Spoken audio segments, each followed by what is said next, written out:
Logan, you inspired me today. I saw your tweet about the Florida State LSU FanDuel betting lines were out. They're just selected games, maybe about 20 games this year. So then I checked it out, saw, oh, there's about 20 games on there. That's something to talk about. Boom, popped on live, ran down the betting lines for about a half hour. So really good stuff.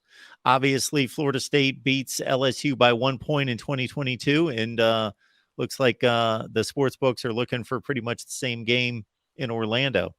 Feels really similar, doesn't it? I mean, Florida State only being favored by a point. I just put that 50-50. And that's kind of what I think, and James will probably agree, that's kind of what we were expecting going into going down to Orlando. I think Florida State definitely has the advantage. And they also had an advantage, too, with having a big crowd coming over there to New Orleans and packing out the Superdome over there. But you have the advantage of already, and LSU has done this too, but you have the same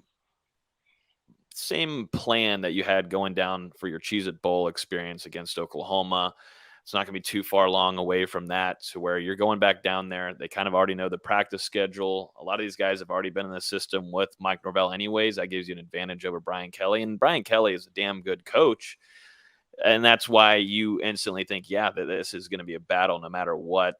But being favored by one, it probably seems right at this time. I thought maybe it'd be a little bit more in the advantage of Florida State's side, but it's so early. We're in February. We're getting close to March Madness now, but it makes sense, but it kind of gives you a little kind of feel before you head into spring and what we'll be hearing from and seeing during Florida State's camp coming up in a few weeks, and then also hearing what's going down in Louisiana, because this is not like last year where Florida State had a game before week one.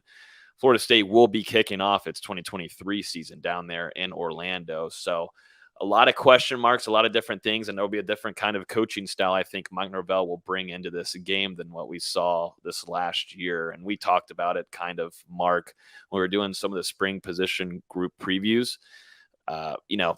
Just understanding who fits where best, a lot of new additions. I'm already immediately thinking, where are you putting Jaheim Bell? How are you going to use Kyle Morlock to also fit alongside Marquiston Douglas, who improved and showed us that he can ball? There's a lot of things that I think will be exciting to talk about and preview this game, and also go through fall camp looking down and seeing what Louisiana is going to be doing with Jaden Daniels. Yeah, I think you saw the battle. You see another year of Brian Kelly being the coach. I think LSU lost some key weapons, but even in that game, some of the guys, and I don't compare the last year's game to this year's game, but with those weapons, because a lot of those guys didn't stand out in that game in particular. They became more of a focal piece that helped LSU become the champions of the SEC West this year that they were. But I do know Mike Norvell, after the Clemson loss, became and Mike Norvell and Alex Atkins. I don't want to get into a Eric Bieniemy and Andy Reid thing here. Like, they were both critical in really changing the offense. You saw Mike Norvell go from a little bit more conservative playing his cards to where the offense just exploded the last part of the season. If Mike Norvell if they're coming in calling the offense in that same manner, this is a completely different FSU team, and a team that doesn't let off the gas quite like they did against LSU. I mean, Florida State started off on fire, then really took a lull, and then in the first half of the season, that second quarter and the beginning of that third quarter was what was killing Florida State.